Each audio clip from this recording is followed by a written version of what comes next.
Then I was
Then I was fertilized and became wise. I truly grew and thrived. From a word to a word, I was led to a word. From a deed to a deed, I was led to a deed. The children of Europe, raised in her fire and fury, have a history unequaled. Nowhere has witnessed such depths of tragedy or heights of glory. Mimmersbrunner is dedicated to celebrating both Europe and her children, to stir the sacred waters that animate, and to bring the ancient ways back to the forefront of the European mind. Through our work, we wish to rekindle those ancient embers of the European fire, and to once again hold our ancestors and their deeds in the reverence they deserve. To know your ancestors is to know yourself.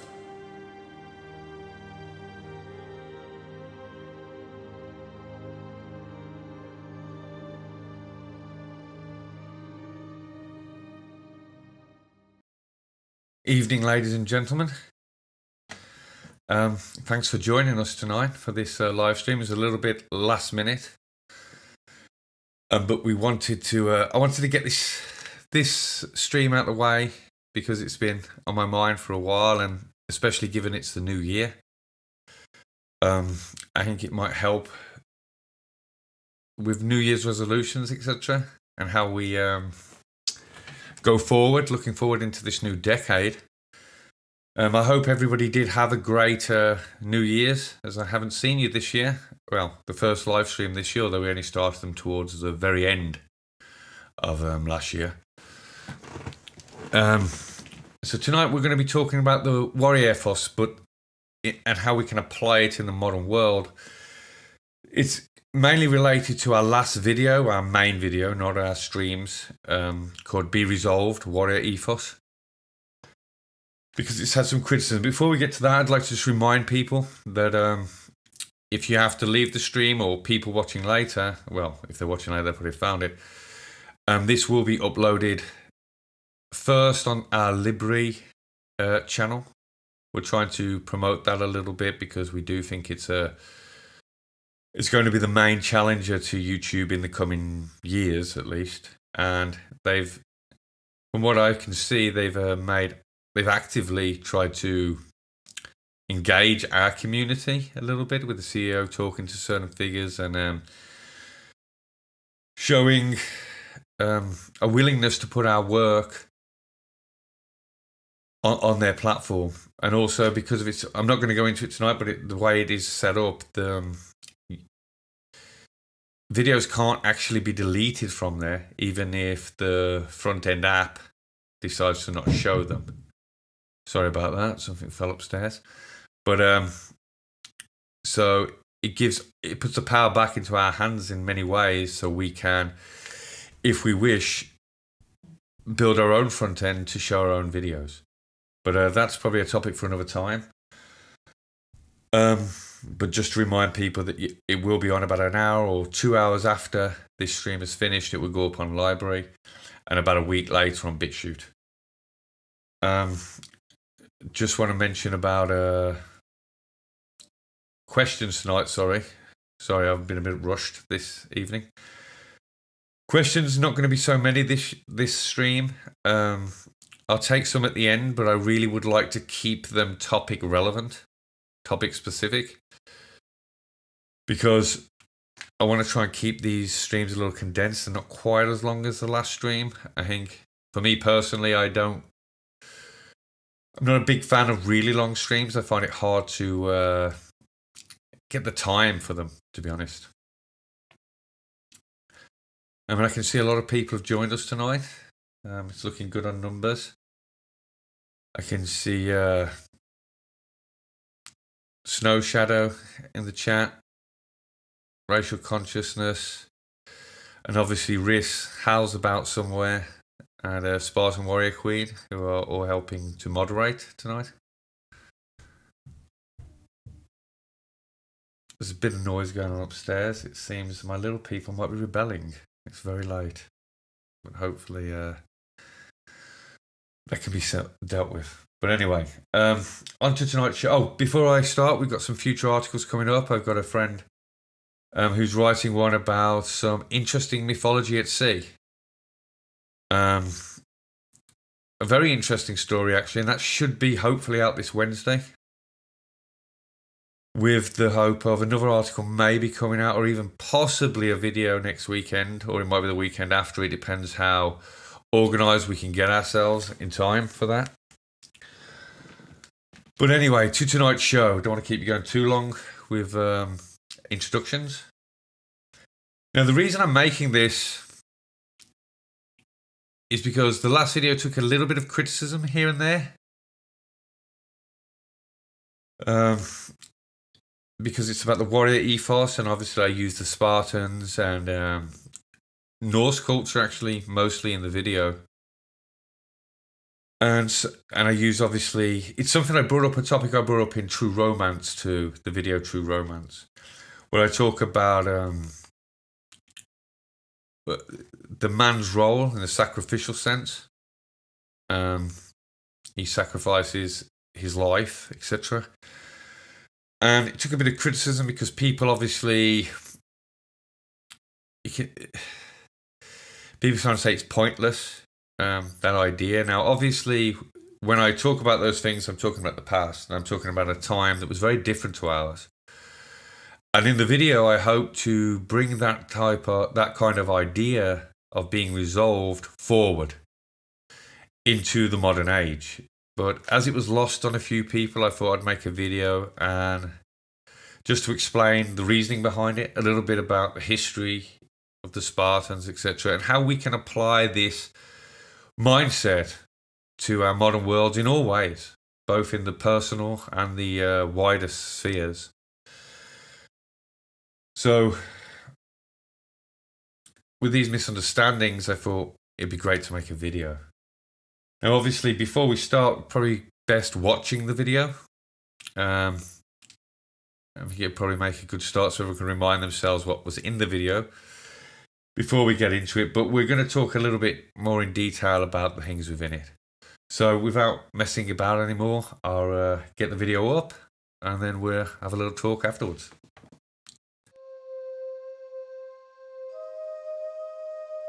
Tell the Spartans, stranger passing by, that here, obedient to your laws we lie.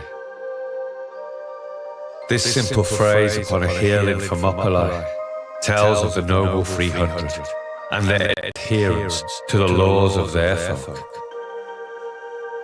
Each was a warrior who had sworn to uphold Spartan ideal and reputation.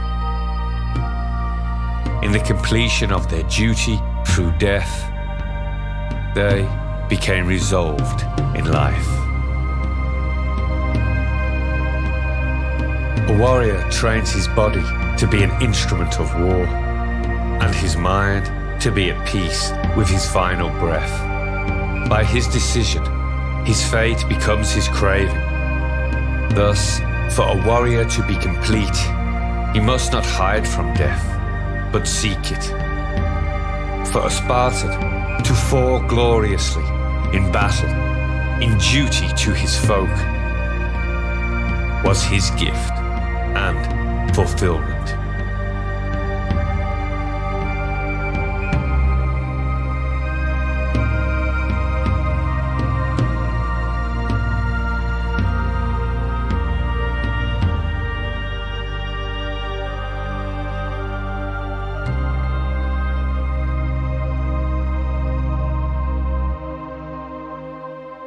This desire to fall, to meet your fate by hand of worthy opponent, was shared by all warrior cultures. Harald Wartooth was a mighty king of the north and renowned warrior. Through his desire to meet a fitting conclusion to his noble life, he organized a battle of mythic proportion. By his command, thousands gathered. Champions from all corners of the north rallied, with dreams of Valkyrie to die sword in hand, to shimmer golden in one bold and final action.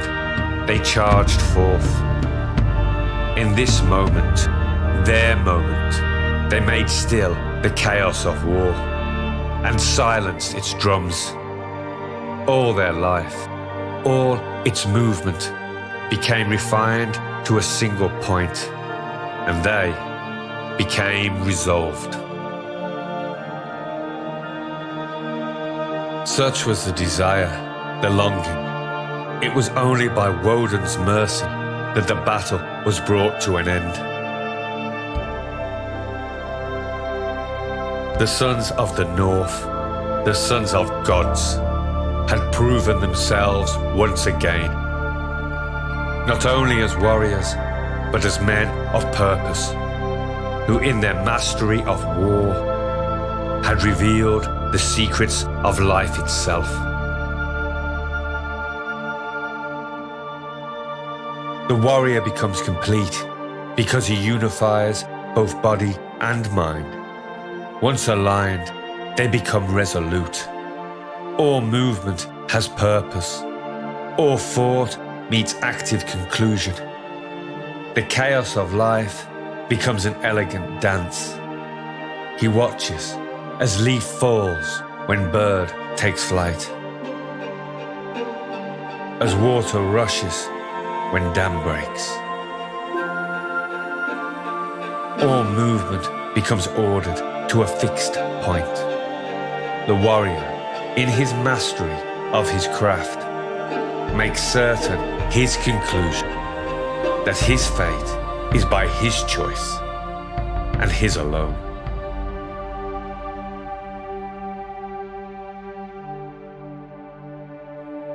In the modern age, distraction plagues the mind.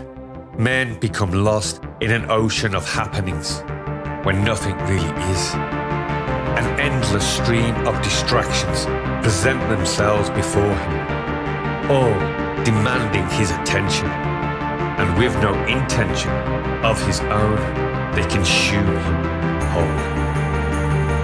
From one vice to another he falls, all the time clinging to his petty pleasures. He begins to fear himself. Even his own reflection becomes a source of shame. In his madness, the natural and the good all appear to dispossess him. Locked in a battle for self-preservation and pleasure, he becomes cowardly and self-serving. Nothing is his fault, as he becomes a victim of circumstance, hopeless and pathetic.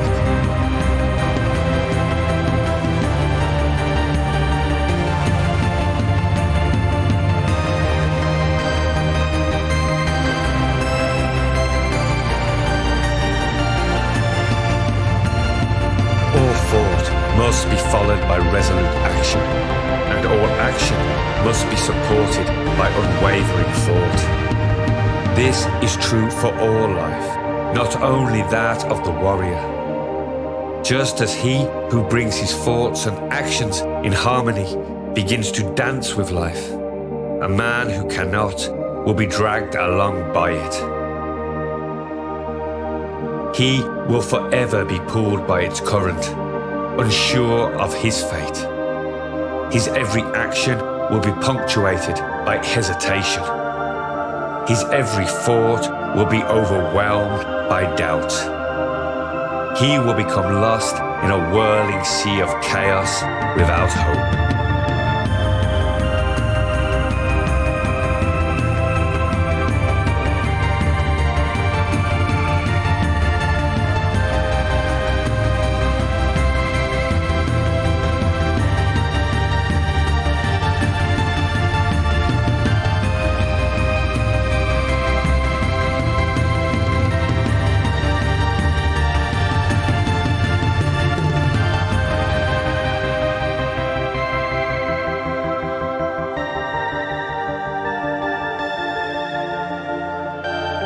All life, no matter how small, must obey its natural duties and believe in itself and actions enough to see them to their ultimate conclusion.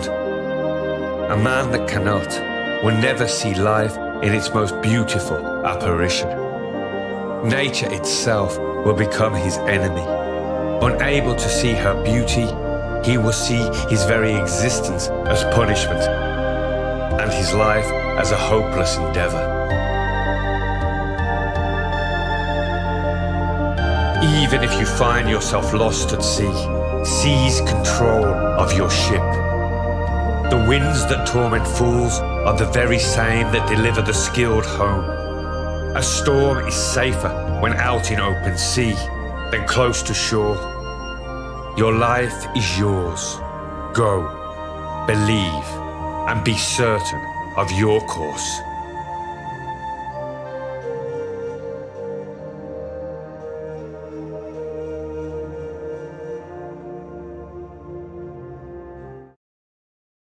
Well, welcome back, everybody, and thanks for watching that video.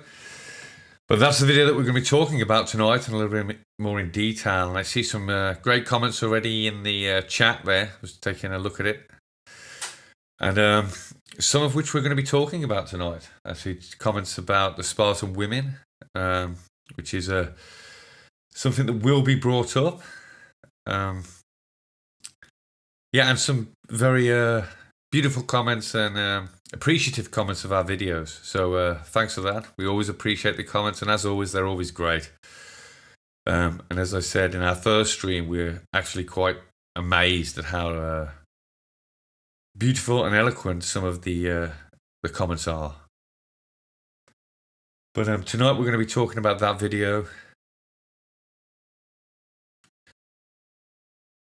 And I see some people asking how some people could be critical. I think some people it was similar with the True Romance video, because I kind of present men as sacrificial. This has to do with actually the nature of men and women and how we relate as a society.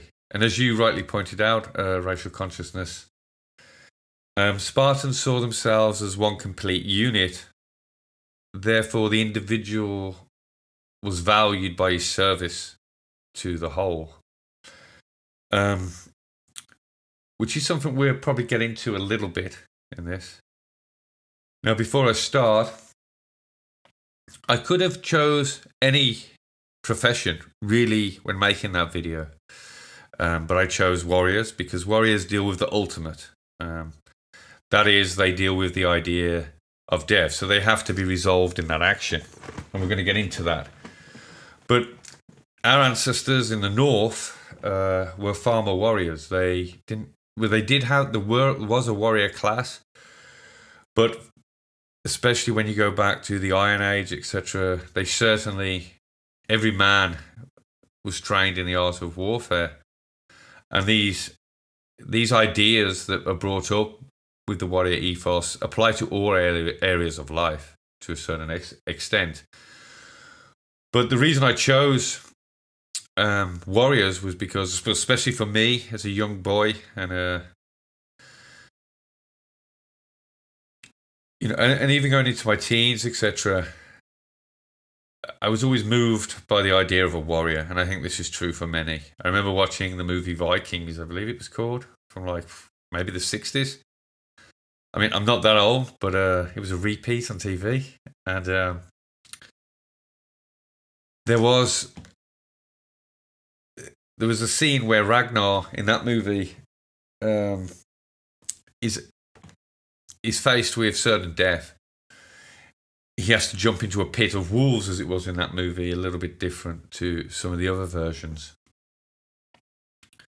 And I was only about 7 or 8, and I remember watching this, my eyes glued to it, as this warrior was asked to jump in, and he asked for a sword, so he could meet his end with sword in hand, die fighting, essentially.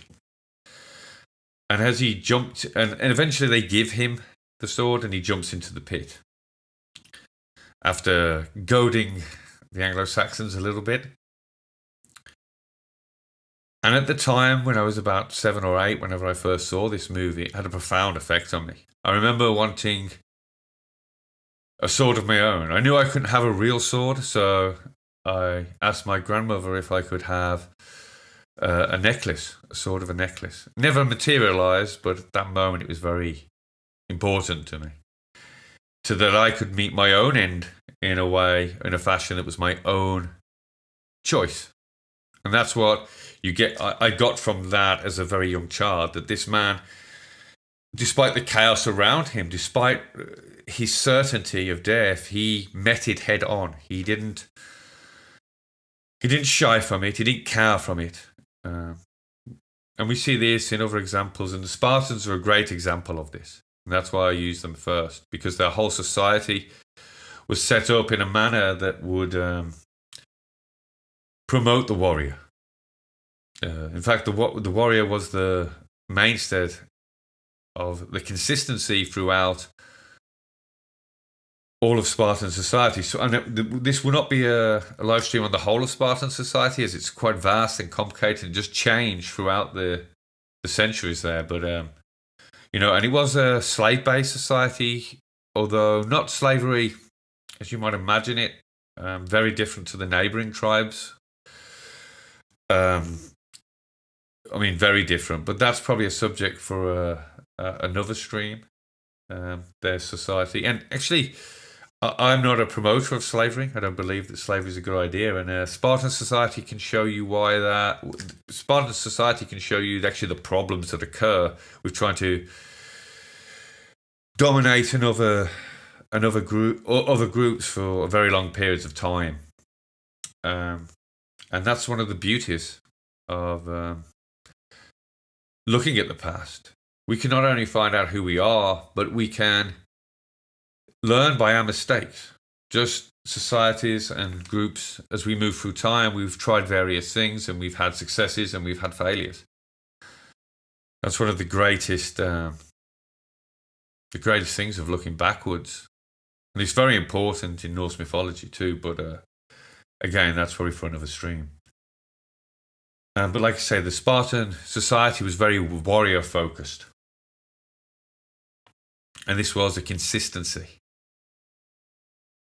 throughout all of it. It trained itself. The children, the Gogi, I never know if I'm pronouncing that right. I'm sure Spartan Warrior Queen would be able to tell me. And Spartan Warrior Queen is just, if anybody's in the YouTube chat, Spartan Warrior Queen is clarifying some of the ideas of the Helots. They were captives, so she said they were captives of war, but they were not captives of war. They were societies that bred themselves. And depending on the actual time period in Sparta, they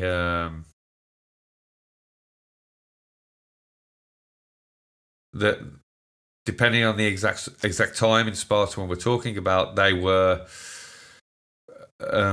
had different amounts of rights. Yes, Helots had families and societies, and could even join the military. But like I say, that's a very. It does change throughout the centuries. So when people just say this or that, it's not completely accurate for every period of Spartan rule, especially towards the end and their demise. It changed quite a lot. But like I said, the focus now is on the warrior culture that they built and how that had a profound effect. And it was actually their base structure, the base strength, and why it was their base strength. And why also this idea that they held about seeking death, that death was a beautiful woman, essentially.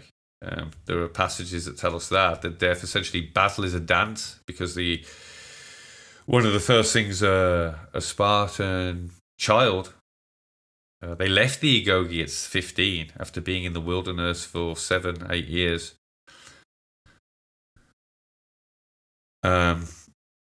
Was dance, because that's how you move to war, the beat of the drum. It kept a unified form. But just to highlight some of the harshness of people that may not, because there is a reality to what I'm talking about. Now, although we may not be able to apply it directly, there's a reality that we're talking about within their society that pushed the young men that molded them to become warriors who sought death. They sought a noble death. That was their main premise, the main idea of them. The video I made there, the people that are having criticisms of it are in the sense that it's silly to sacrifice. We have to understand that this was the whole basis of their society. I'll just do a few quotes here. Now, this is the Spartan women, which I said was being discussed a little bit in the chat there. Spartan women were not weak, not meek, and did not take orders. I know some confusion in the order there, but I think it was I forgot. Now let's me Gorgo.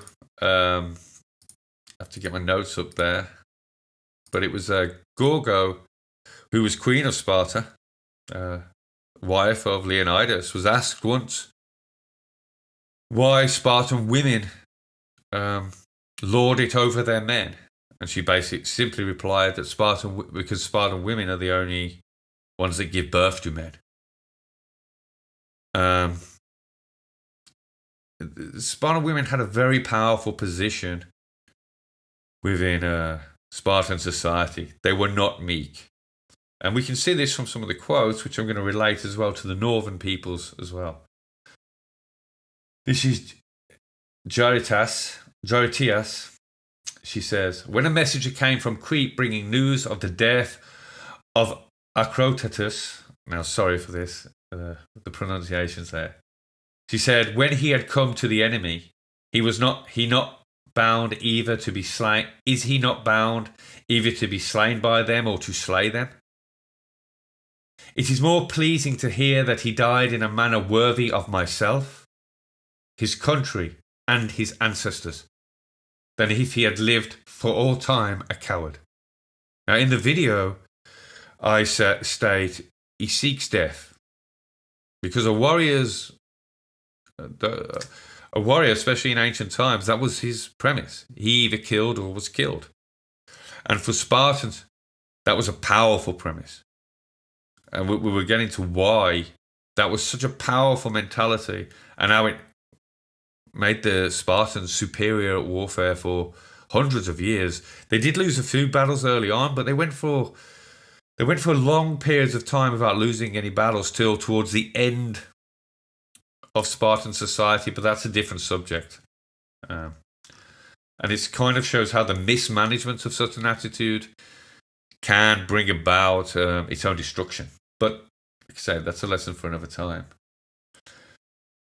We have another quote here. Another woman, hearing that her son had been saved and had run away from the enemy, wrote to him, ill report is being spread. You either clear yourself of this or stop living.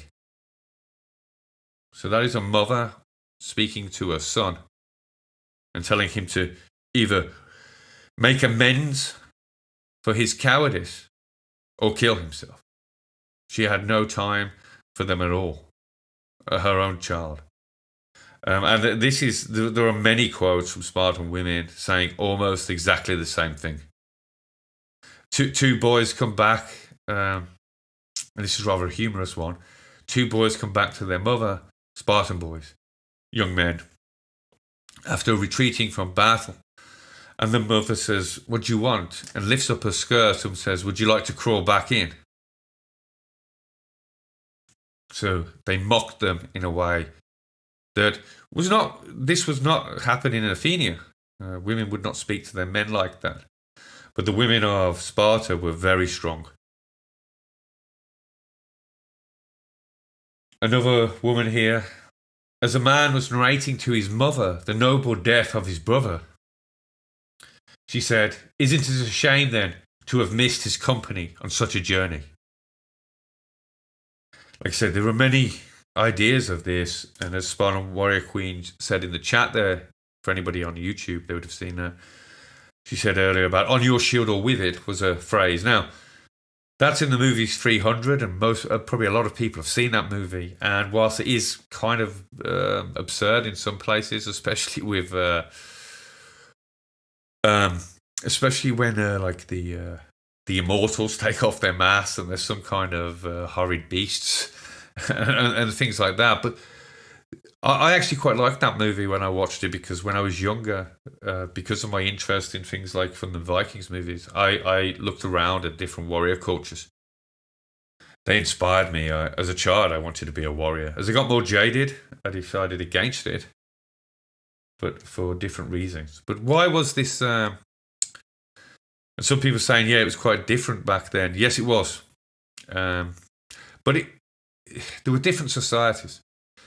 In the north and in Sparta, females played a very different role than they did in, say, Athens or Rome, where they were seen as very meek and not really to be heard. Spartan women were very tough. They also practiced combat, Spartan women. They were not simply, they were tough women.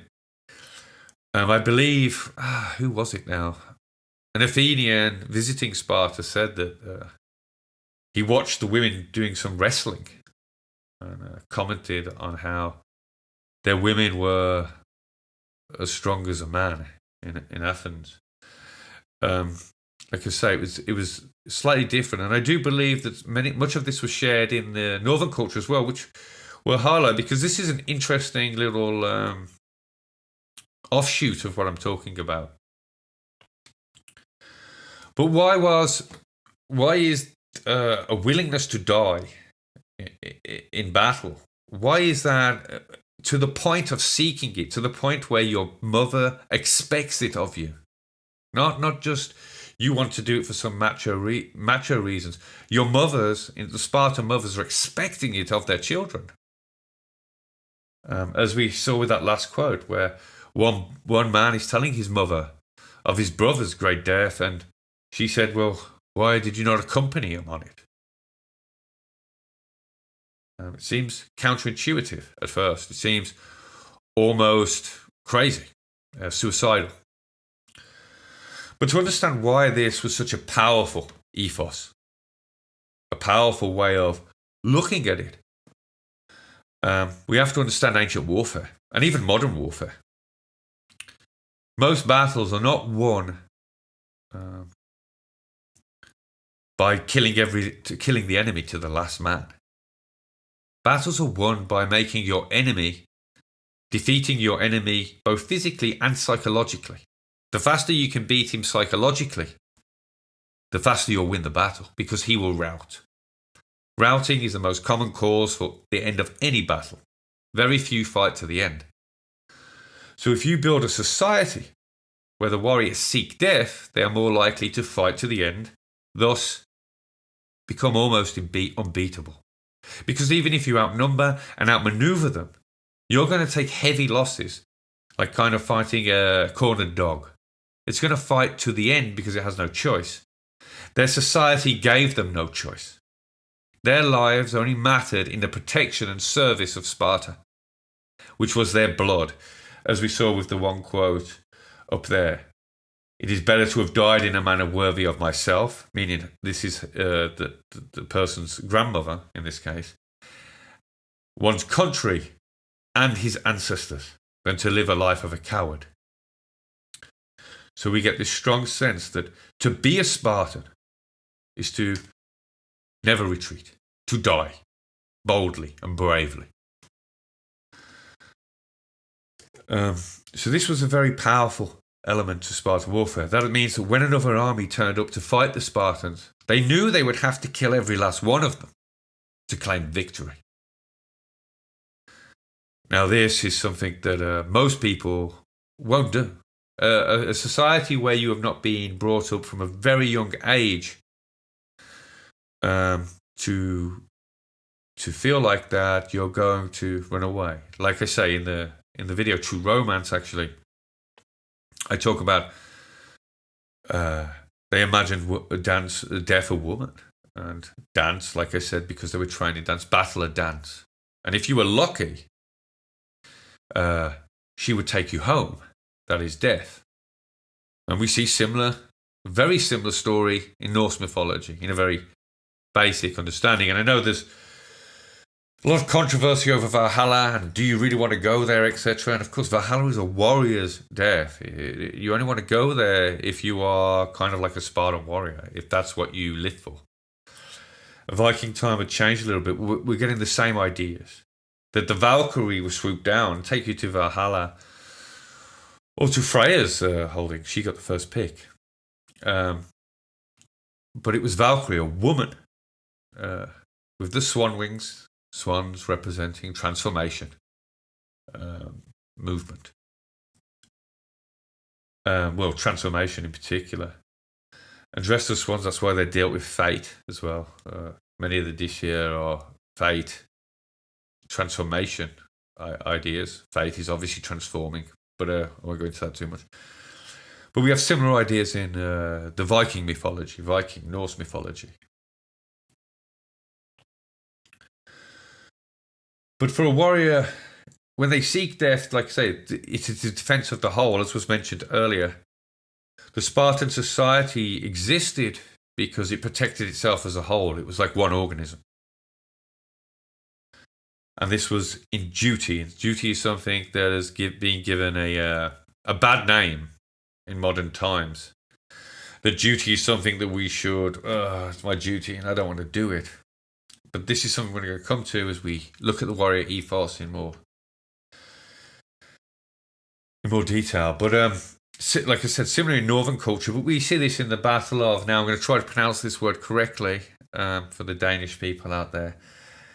The Battle of Brovilla, or Brovilla. I would pronounce it Brovilla, as I would anglicize it as such, but it's a battle that you don't really hear about. I did write an article on it, actually. Let's just make sure I'm set up. I did write an article on it because it's so unknown. And cheers, Hallander, close enough.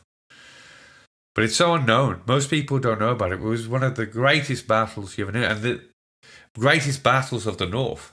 There are arguments over to how real it was. It's certainly similar to me in many ways.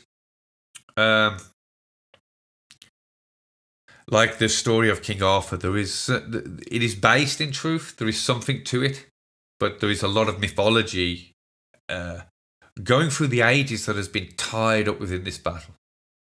It's almost like the racial consciousness, if you will, coming through. And they've amalgamated it all in one battle. Probably amalgamated 100 battles into one, and bravery and honor. But the reasoning for that battle is that Harold Wartooth, well, the reasoning we're told is that Harold Wartooth wants to meet a fitting end. He wants to go to Valhalla. Thus, he organizes a battle of, as I say in the video, mythic proportions. And similarly to the Spartans, it is a battle of elites. There are champions from all over the world. That not all over the world, all over Northern Europe, really. So from England all the way across to the Slavic countries. And interestingly, here again, we have powerful women involved in this battle. We have female champions turn up, 2 from Slavic lands who are very powerful. And one even, the standard bearer, who Stark severs her arm in battle, in combat, removing her standard. But like I say, that's another story. But we see the similar things. Tacitus says clearly in his book on Germania, he talks about the on your shield or with it. That's what they would say. That's what the Germanic tribes would say to their men. Now, that is exactly the same phrase to the letter that we hear from the Spartans. Exactly the same. Even though we're talking a few hundred years later now. Several hundred years. You're probably talking... When you're talking about 600 years later, we see that the Germanic tribes are are having the same, almost exactly the same idea. Well, exactly the same idea. We also have a similar idea of what is being said in some of those comments, where some of the quotes of these Spartan mothers are that they will kill their own children. There are instances where that's recorded, that they have come back as cowards. Well, in the story of the Kimberley, as I mentioned in Consequence of Cowardice, and will be coming up in the final, there's 2 more parts of our Kimbrian series. We're told that when the men are running from the field, it is the women folk that are putting them to the spear. They're not taking cowards. Cowards do not come home and have no glory and no place in that society. Again, this breeds the same as the Spartans. This is a society that has no interest in cowardice, because cowardice breeds slavery, as I mentioned in Consequence of Cowardice. So thus it is best that, so the reasons that they teach their children, not just tactically, it is to make them comfortable with their own demise, to seek it so that they never become slaves. They would rather choose death over slavery. Now, I covered this in another article, actually. I'm a little bit called On the Harshness of Nature, which explains a little bit about this harshness of the women involved in this story and why they would be so harsh.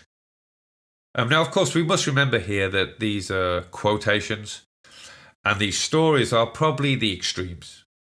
I doubt many women would kill their own children if they ran back cowardly, but it definitely happened. That was its ultimate desire. That was its ultimate idea of what it should be.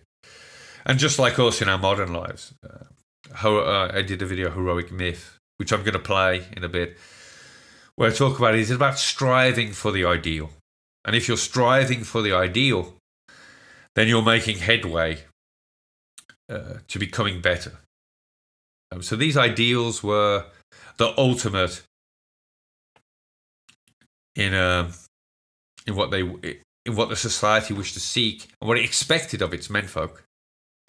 Because as I mentioned before, I was on a stream, I think with Jared, when they did an interview with me, and I was asked about the video True Romance, and I brought up, you can kind of look at it like a fractal. It doesn't matter how many men you have, the next generation is decided upon by the women. How many women there are will directly relate to how many men, how many children can be born in the next generation. Thus, it is the man's duty to protect that line. And if you imagine it like a fractal, you can have the spiraling fractal as it goes out, and the men are the tail off. Out of each woman comes the next generation. And if she gives birth to a woman, so literally we come out, it's like Russian dolls. We come out of each other through time. But the men spiral off. Although they give their seed to the women, they themselves, nothing comes out of them. They are the protector of that line. And the line comes through the mother, because that's it's a direct translation. And I will do a stream, I just want to say, on attitudes towards women in the north and in places like Sparta, because they're very different. They are very different to how many people in our movement see it, and it's something that I think needs to be dealt with. Weak women do not inspire strong men. Having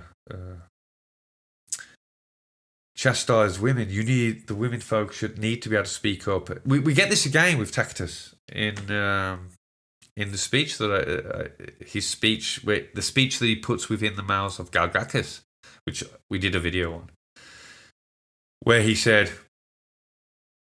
at one point, just let me try and get the quote right, where he says that Galgacus states, and how can these Romans essentially, I'm going to paraphrase it a little bit, how can these Romans be brave with no women or with no wives or parents to taunt them if they flee?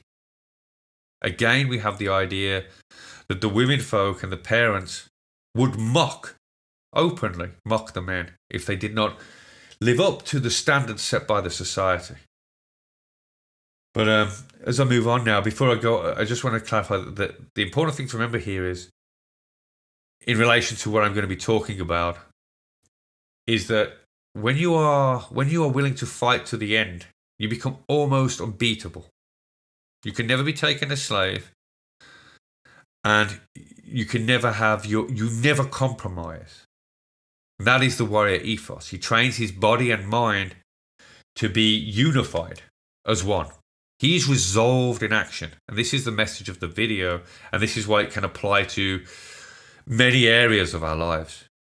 But I'll get to the modern application. But just to understand the warrior ethos, it's being resolved in action. There become no illusions about the reality of the world. The warrior does not look at the world and fear death. The warrior does not look at the world and fear hardship. The warrior does not look at the world and go, if only it was a better time, I would be. He never says if only. He makes it happen. He creates the world he wants to live in. He becomes master of his destiny, even his last breath. And that was the point of the video that I wanted to show there. His life stops becoming chaotic. He's no longer at the mercy of other things. He is at the mercy of himself. He has put his future within his own hands, be it death or life, be it success or failure. He knows that it is down to him. And I would actually make a nod here to a non-European race group that actually, in my youth, when I was looking at warrior cultures, inspired partly some of this video as well, was the samurai culture. It's very similar to Spartan culture, actually, in many ways. But they had a very similar outlook on life as the Spartans and the Northern folk in their warrior caste. They were very different in other ways.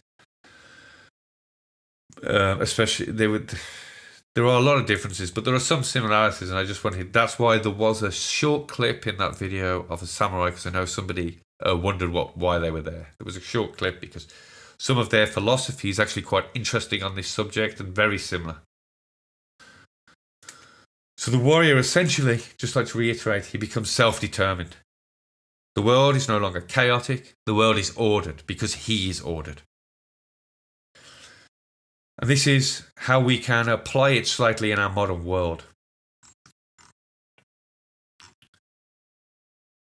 But first, we'll take a look at the modern world and how we don't even apply this at all.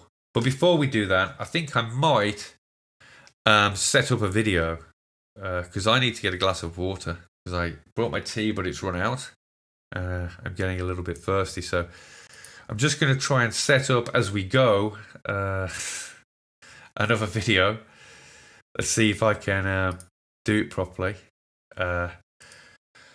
And then I'll be able to grab a drink of water, and then we'll come back. We'll take a look at the modern world, and then we're going to take a look at how we can apply this in the modern world, which is the most important point of the video that I made. So just give me a second to sort this, and we should be good. Oops, I'm doing the wrong thing. I should have prepared this beforehand, so I do apologise. I will, and I'll try not to mute myself and do silly things like that as we go on. And then I say I will get better at this. It's all a bit new, and like I said, it's a little bit rushed today, so got a bit chaotic. I know I've got it set up. I don't know what I'm doing because I've actually got it set up. I'm being silly here. There you go. I've already set it up. All right, anyway, I will catch you on the way back. I'm just going to get a glass of water and I'll put it on a heroic myth to strive upwards. An ancient myth is abound with heroic figures. Sigurd's boldness, Starkarder's temperance, and Beowulf's loyalty, all imprint upon the mind an heroic ideal.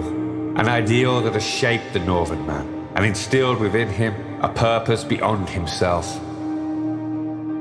It is no wonder then that our history books are littered with such figures. The ancient North is the setting for 1,000 dramas of men, as one oppressor after another tried to quell his indomitable spirit. From Roman times we have the mighty Arminius, who after seeing his people's poor treatment, rose to bite the hand that had been forced upon him. Then there is the immortal beauty of Vercingetorix, whose love for his folk was so great that after cruel defeat, on bended knee he offered himself to the mighty Caesar, in vain attempt to spare them from Rome's cruelty. The fight for freedom is an ongoing struggle that none have been spared, and at each calling the spirit of the North has, even in defeat, shown its tenacious nature. The might of Rome had to fight tooth and nail for every inch of northern soil. Even when subdued, Gaulish and Germanic tribe alike, from Iceni to Batavi, smashed their bodies against the chains that bound them.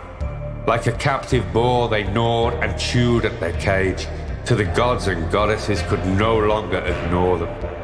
Then hunter became the hunted, and vengeance was granted to the just. This sentiment is mirrored through the ages.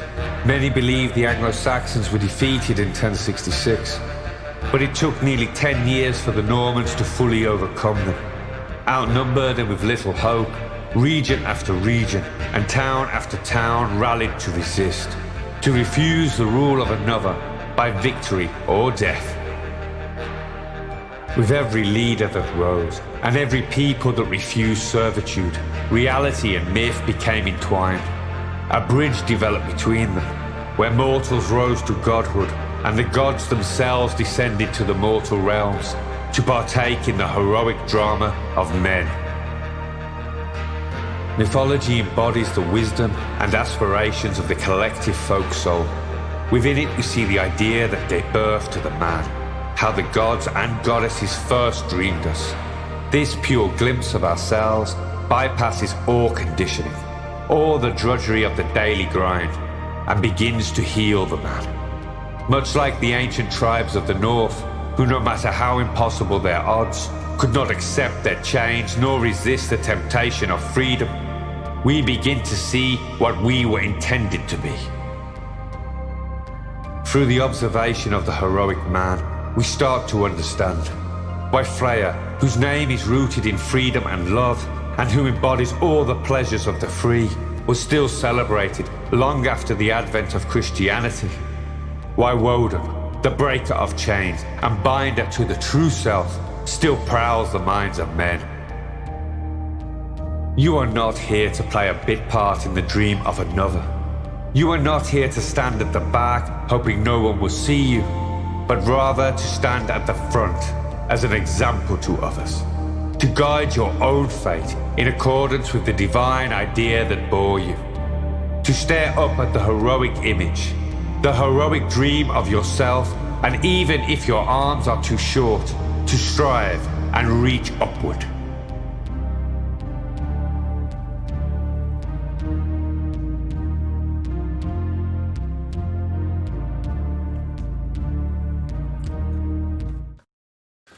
And there's the video. Some questions about my accent. I'm from Birmingham. It's a Birmingham accent, or well, it's a Black Country accent actually. But yeah. But back to what I was talking about. So, like I said, the main and racial consciousness did a great comment. I'll just try and find it quickly. The general message to everyone: learn to control your ego, or your ego will control you. Be masters of yourself, don't be slaves to your ego. And that's important. Ego is important though, and it's something I might discuss at some point. Ego is necessary. But yes, controlled ego is a powerful thing. But yes, we have to... I see the joke. Sorry, I'm getting distracted by chat there. I'll get better at it, I promise. But yes, so we can see these warrior cultures were very successful because of their resolve in their actions. But like I said, before we move on to see how we can apply this in our modern lives, specifically, we need to look at the modern world and how it distracts us. The modern world is full of distractions, and this is part of the video. We have young and white males, actually, even middle-aged males, I think, taking the top of suicide rates. This is because, as I said, with the warrior, he's bringing order to his world, whereas we have a chaotic world where we can easily feel lost within it. I know I do sometimes. And a little point I'd like to make here. I saw some criticism in the chat there. I'm no expert, and I've said this before. I'm no wise old man or anything like that. In fact, a lot of the videos that I make are sometimes messages as much to myself as they are to anybody else. I can fail, and I fail often. And I need to hear these messages. So, and there's nothing wrong with that. We're human. And we live in a society that has essentially disempowered us in many ways. And convenience being one, but also in the general scope of things at the moment, like I've mentioned, which we're going to get to, about how we can apply those ancient times to the modern times, and it was really important. We're going to get to some of that. But what this leads is to people either feeling shame in the modern world because they're out of control, or they go to hell with it. They become degenerate in their lifestyles and they start seeking complete self-pleasure. Rather than being like the Spartans or the Cimbri as a unit, as a group that is dependent upon each other and reliant upon their structure and order, they become individuals and they start to concern themselves only with their own petty pleasures. I'd like to make a little comment here because I remember this, somebody said a great argument against collectivism. It was kind of a capitalist arguing against socialism. And he said that socialism would never work, or collectivism would never work totally because of people wanting to give their inheritance to their children.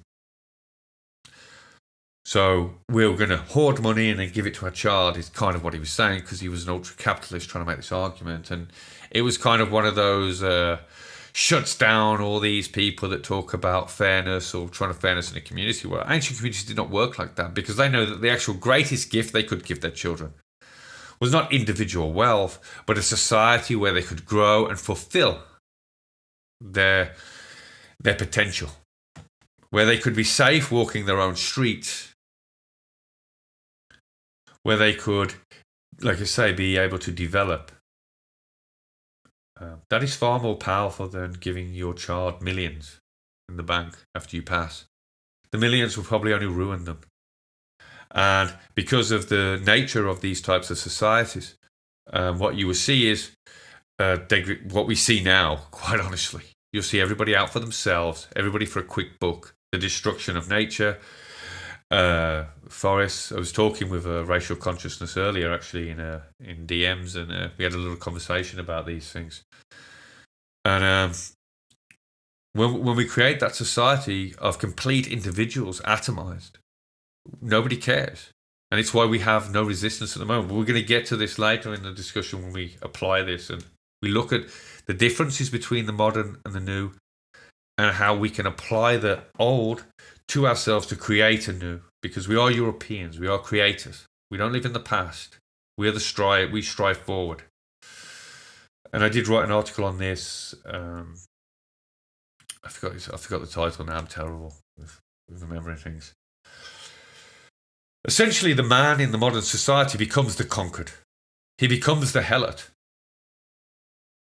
He's too fearful to even speak up. He's too fearful to show his face and his opinions.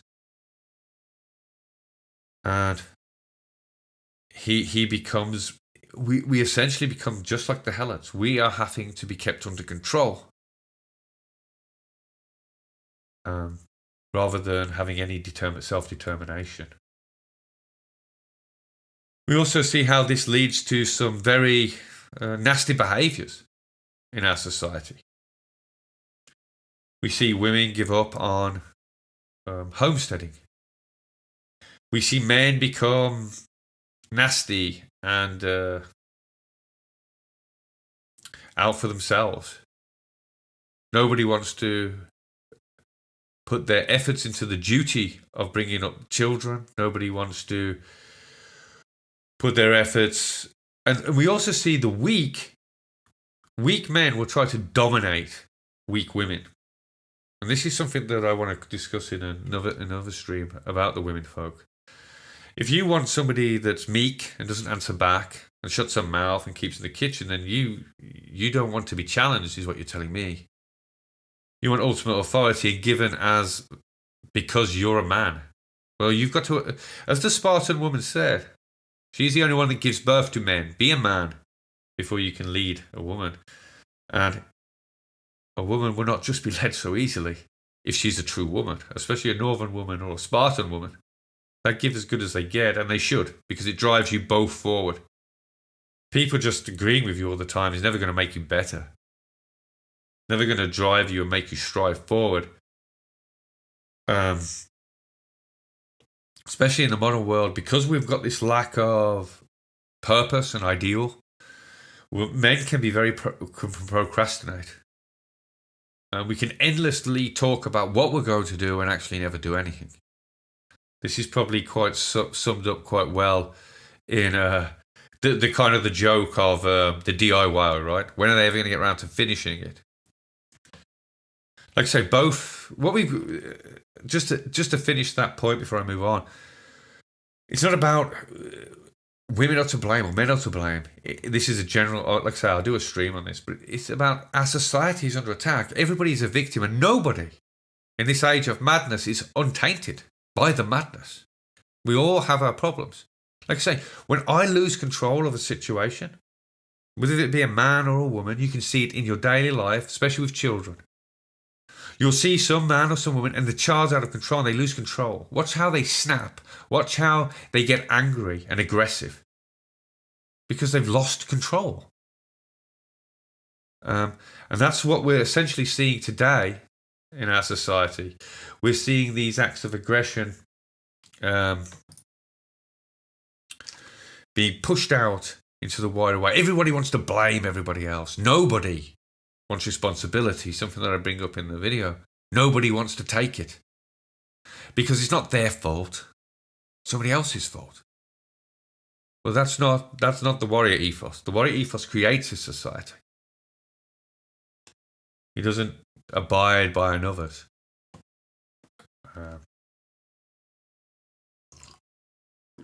He certainly doesn't blame others. Now, there are people that are doing these things. There are people that are out there promoting these bad ideas, certain groups, etc. But we have to take our power into our own hands. Otherwise, we will forever make excuses. Everybody's after a quick fix, and that's the problem. So how can we apply this ethos to our modern world? Well, as I said at the beginning, the ethos that I talk about could be applied to the farmer, could be applied to anything in the ancient world, because the farmer was just as important. If the food was not on the table, the society, it doesn't matter how many strong and trained men it has, there is no society. And there are hardships with farming. It's not easy to grow plants. To grow, it's not as easy as it looks. I've done it. You have to take care, and you have to be resolved, and you have to go over. And when you meet failure, you must then bring it. You must take that lesson and keep going on. Not blame. Not sit around going, "It's not my fault. It failed."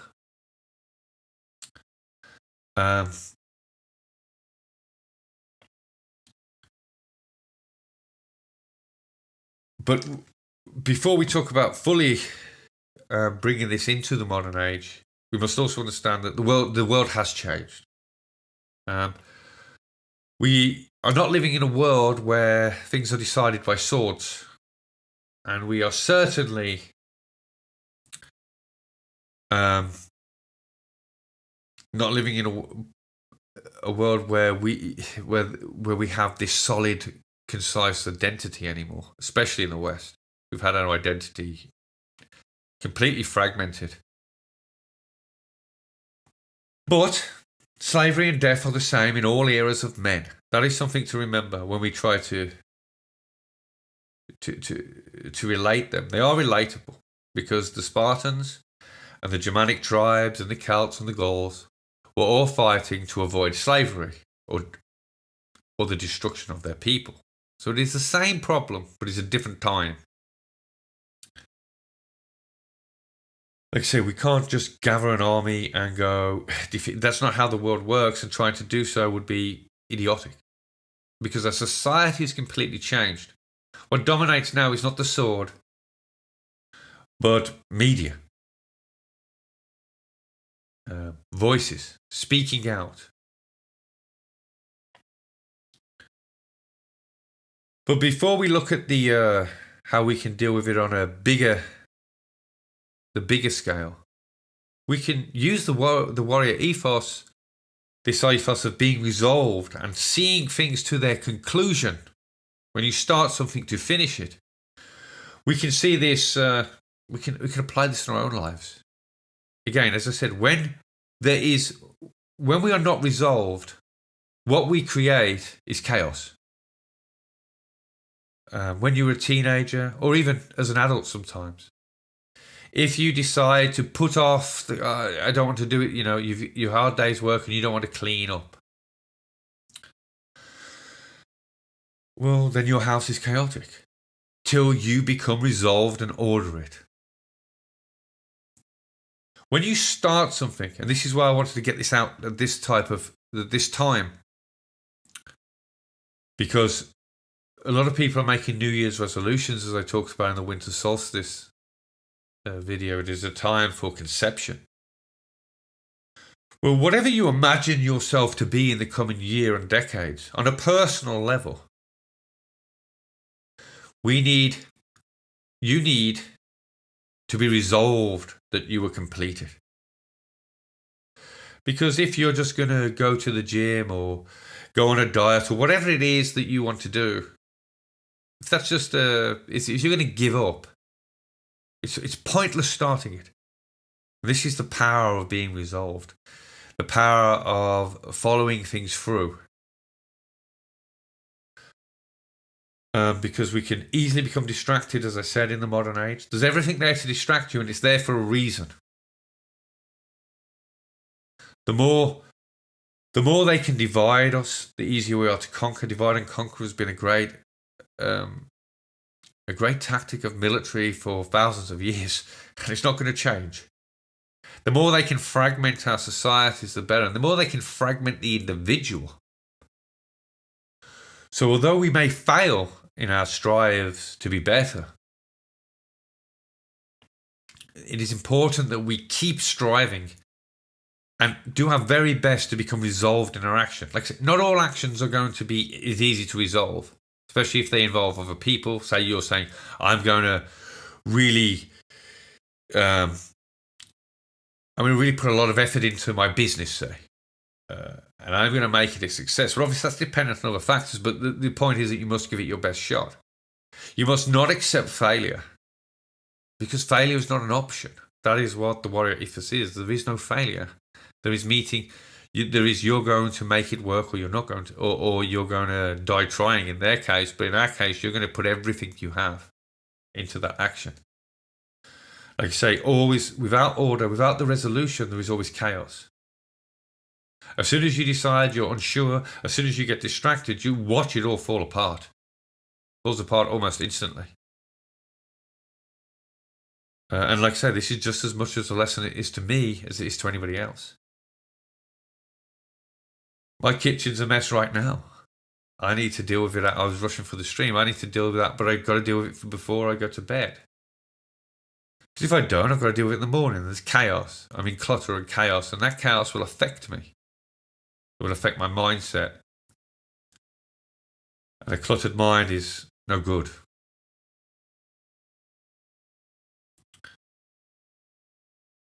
But like I say, the world has changed. So when we look at the bigger picture, we have to understand that People think, oh, you're cocking out because you're not saying go and start some kind of revolution. That would just be idiotic, like I say. And I can see some comments in the chat about the media and the media. But if the Spartans never lost in their prime, because they went, okay, we have lost control of the media, we must get back control of the media. But to them, it might be, we have lost this territory, or we have lost this flank.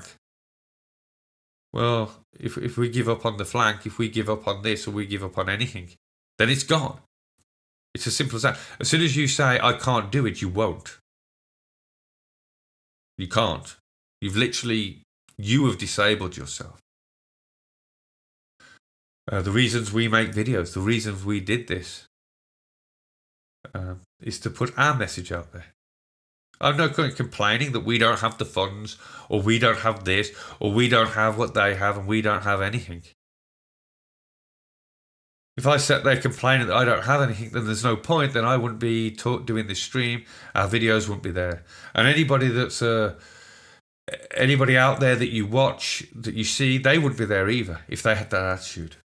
We must have an attitude that we can take back the talking points, that we can bring about change. That we may have lost our flank, or we may be on the back foot at the moment, but with a concerted push, we can once again push them back. The reason our world is falling apart in so many ways is because so many people have given up. One of the biggest, this will be true for most people listening, when you try to tell them about the craziness of the world, or the insanity, and as I say that, there's actually an ambulance, I believe, going past the house.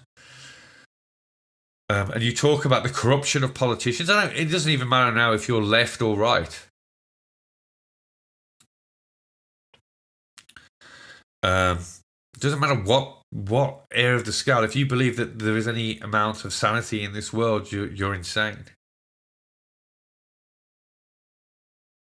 But the reason it's gone out of hand is because so many people have just dropped the ball. They believe they're powerless. Like I said, the biggest thing that you will come across, whether you're telling them about the corruption, etc., is, well, yeah, I know about that, but what's the point?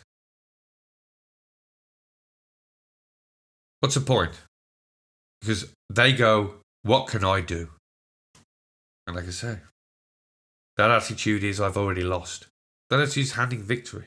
Sun Tzu talks about this. Beat your enemy psychologically. And this is what the warrior ethos does. The warrior ethos makes you impenetrable to that psychology. Because you're not going to retreat. There is no retreat. There is no surrender. There is no give up. But as soon as you believe that you cannot win, you will not win. Because you've given up. We can see this in sports. We can see this in any area of life. So it is important that moving forward, we take this idea of being resolved to seeing our ideas through to their ultimate conclusion. Whatever that ultimate conclusion is, both good and bad. We must imagine the good, but it might not end that way. Your business might fail. Whatever. There are obviously conclusions that are not wanted. And we have to understand that the warrior ethos as well is what will make you give up. Know your own points. People often want to talk big. But what's the point when you would retreat? Find your own weakness. What amount of threats? What amount of physical action, or whatever? What will make you quit? In your attempts, either be they personal, or as a folk and faith as a whole. Understand what's your weakness and protect against it, or resolve yourself to it. As the Spartan warriors resolved themselves to their worst fear, death. They say, bring it on, essentially. The whole society encourages that behavior. Thus, they become immune to it. They become immune to their greatest fear, and they change their greatest fear to slavery, which empowers them. These are things that you have to be conscious of, whatever you're doing. And as I mentioned on the stream that I did a few days ago with Jared, I think. Jared and Jason. This decade is the decade of boldness. Both on a personal and we need both on a personal and a larger scale. Our world is falling apart. Individuals are falling apart, and all of us, like I say, are tainted by the modern world. There is none of us that have escaped this unscathed. We all have hang-ups. We all have problems. We've all suffered. There is nobody that has not suffered under the hands of this system. Even if you're reliant on convenience, that is taking power out of your hands.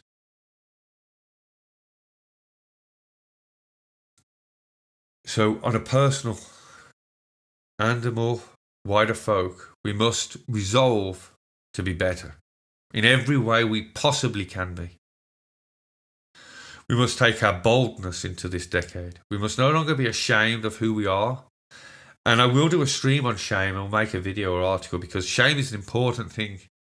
Shame is a catalyst. It is one of the most powerful tools you will ever have if you know how to use it. For me, personally, many years, when I was younger, I lived a degenerate. Not that degenerate, but, I was drinking a lot. I was going out. I had no focus, no direction.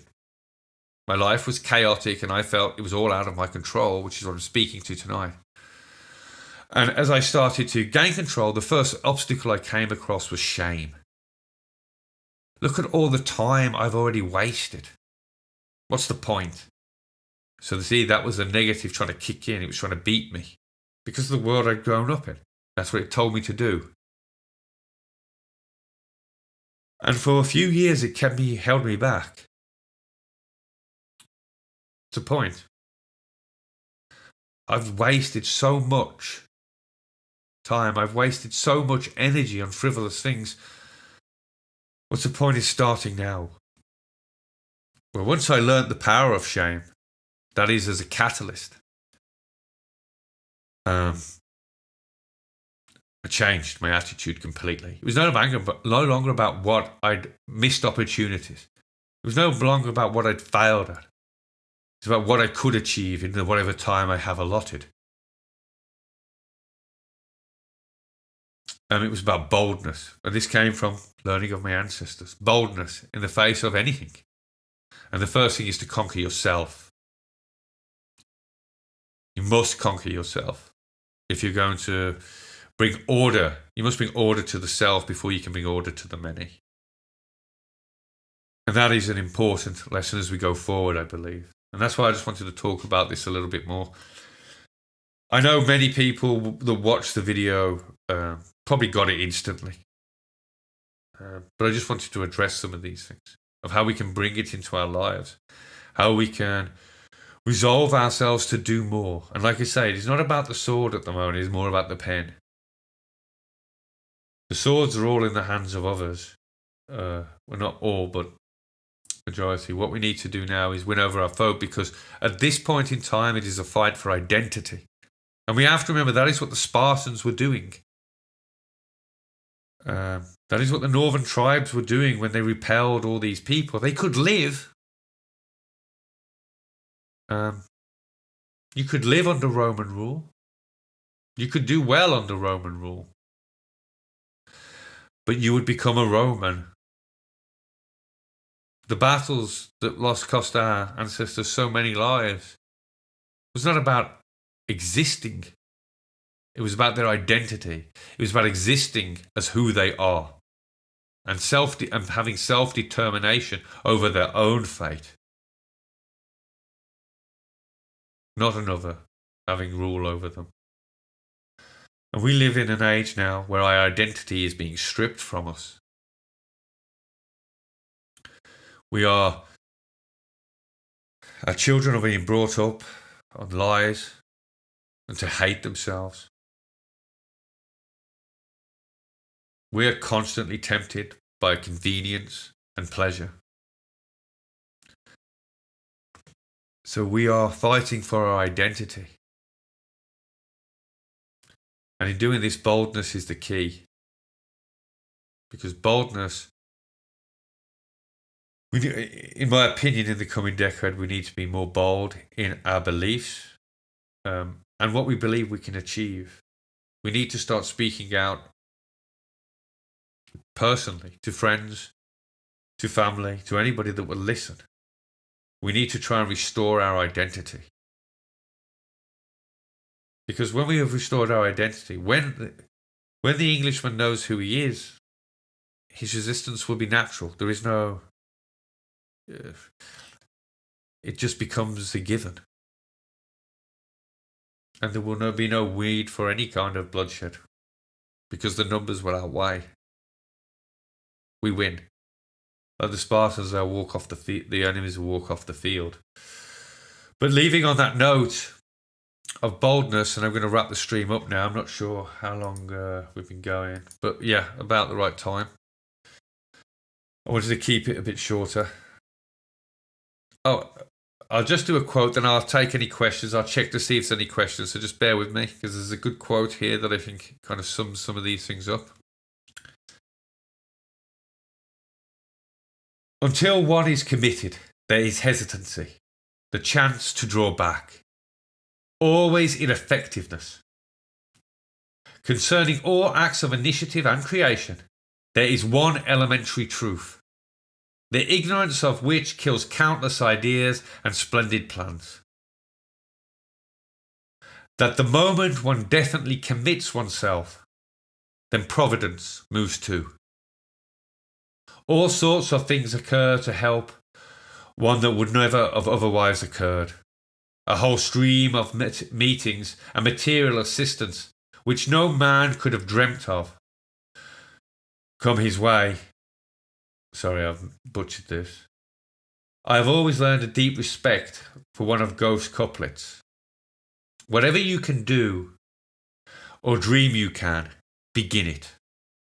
Boldness has genius and magic in it.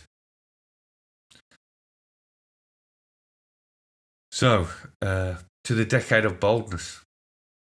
And like I say, for now, it is our words that we need to use. It is our intelligence. We need to bring our identity back. And if there's none there, if they've torn it to scraps, we need to create one.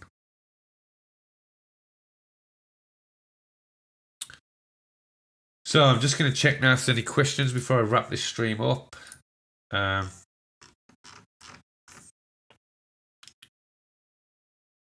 We have one from Lockie Leave Show. How do we restore our identity? So, Lockie leaves. Sorry, there's a bit of a mess up with other things. How do we restore our identity, and what do you think of birth rates? Well,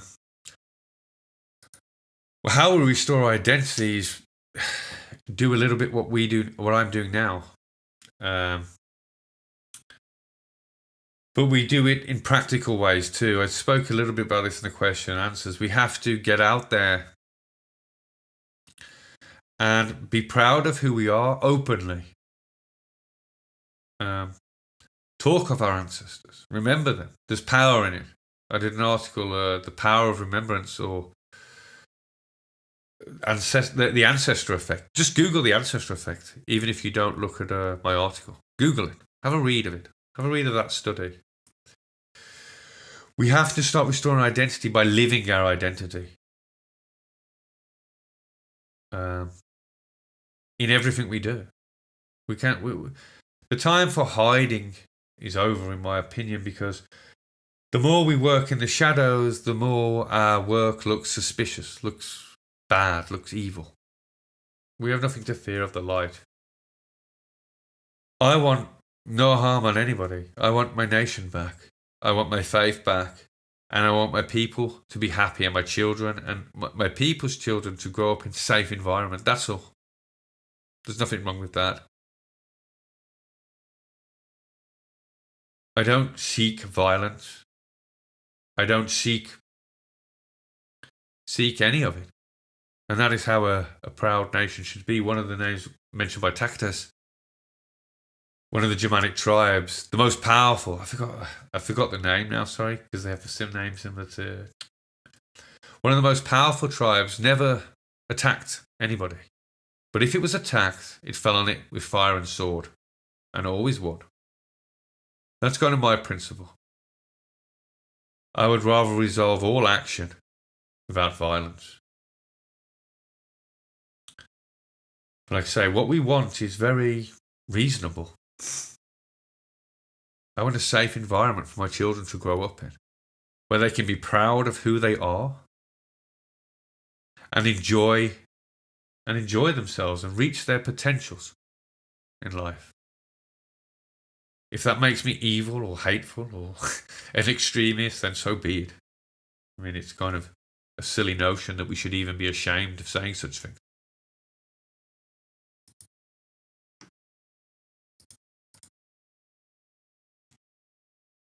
I'm just trying to see if there's any more questions that I've missed.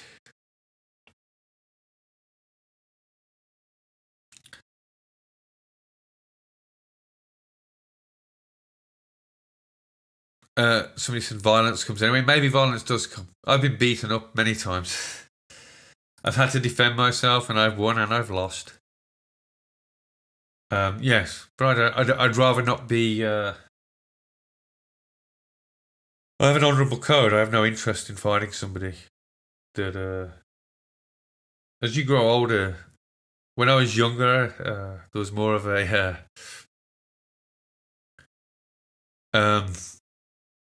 idea to prove oneself.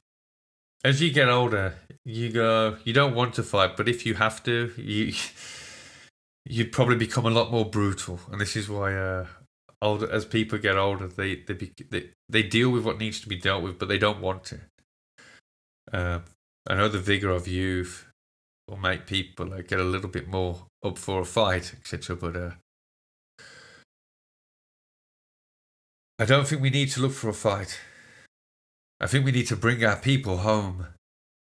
We need to create a safe environment for them and an identity and something they can be proud in. And I think we win then by numbers alone.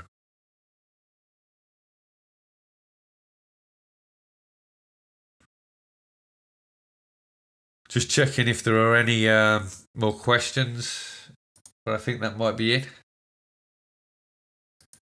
But thanks to everybody for tuning in tonight. I'm really, I think it went okay. I need to get a little bit better on my presentation skills, and I promise I will work on them. And I will work on my streaming skills altogether. So I do thank you for your kind words in the chat there when I'm making so many errors and I've got to stop saying so much and the little things like that. But again, as always, I greatly appreciate your support. I know we all do here. Rhys and Hallinder are integral parts of this setup, and Spartan Warrior Queen again tonight, staying up late to help us with the moderating the chat. So thanks again for everybody here. And bid you a good night. I was going to play the Heroic Myth video at the end, but I've already played it, so we'll just go straight to the end of the stream. But thanks again for being here. I really appreciate it.